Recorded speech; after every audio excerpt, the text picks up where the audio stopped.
Hi, my name is Tamber Johnston. I'm Demarie's assistant, and if you haven't been to a meeting in a while, I just like to go over some of the rules just to make sure we're all on the same page. So just 1 second and I'll get started on that. If you are marking liners, it's important to do a quick quality check. Okay, so you want to make sure the hot spot, the middle, is within regulation, and you want to make sure that you can go slightly over the edge here so that there's room to put marker.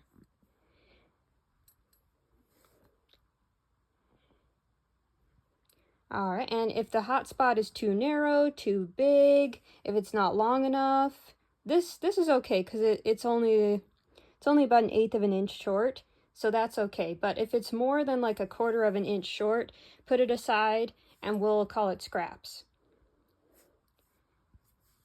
Now once you got it paired, when you're sewing the liner, sewing the hot spot to the back of the liner, make sure the wrong side of the back is facing up and the right side of the middle is facing down. So we want wrong sides facing. That's really cute. And you want to make sure you don't have any knotting on the back. It's nice and smooth with your stitches. And you want to make sure that hot spot is centered as much as possible. And when you're marking, make sure you can put marker all the way around. If it goes over the edge just a little bit, that's okay. But if the edge is more than 1/4 of an inch short, we can't use that one. Now, when you're serging your liners, it's very important to keep both of the layers together. So this middle layer is a little too short. So what's going to happen is this middle layer is going to come off of this bottom layer after a few uses. So that's going to have to be reserged. And when you're serging, make sure you go slightly in the marked spot so that they're the right size. We don't want to see the marking on the serging. And you want to make sure that your stitches are smaller than this. This is a little bit too wide. Let me show you an example.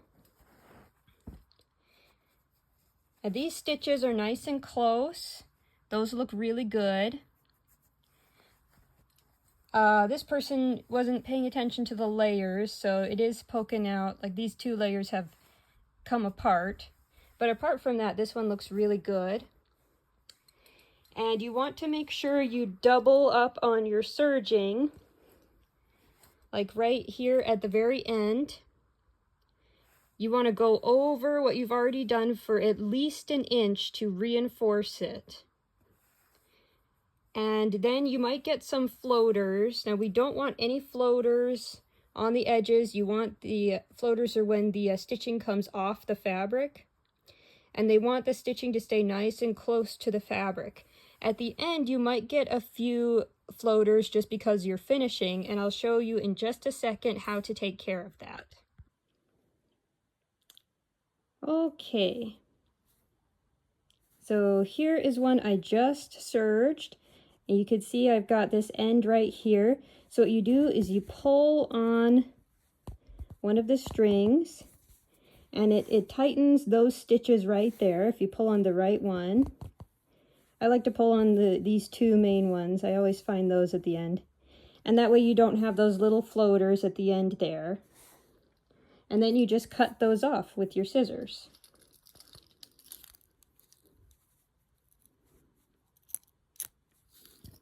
There, and it makes a really good knot, makes it nice and tight, and it won't come undone.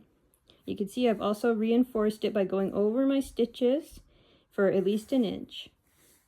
Now I'm using light thread, and I'm not supposed to do that. This one I serged for local use, but if you want to make it for Days for Girls, you got to use dark colored thread. And if you want to double check your work, that would be great. I have this tracer right here that I can use to double check, make sure everything is regulation. It's within acceptable levels. You can print off a tracer, a paper one, off of their website, or you can order this one for $10 off the website, whatever you think you need. And yeah, we'll just make sure everything looks good. and make sure everything is really good quality. And you may be upset about all these changes and the higher quality of work that's expected, and I understand it is more work. More work will be required. And if you don't want to sew for us anymore, I completely understand. The thinking of headquarters is, you know, if we're giving these to people who have nothing. And if we can give them good quality products, the best quality we can, why wouldn't we? Why would we give them something of lower quality when we have the ability to give them the best? So let me know if you have any questions, and you have a great day. Thank you so much for your volunteer work and everything you do. You know, we would not be able to function without all our volunteers, so thank you so much.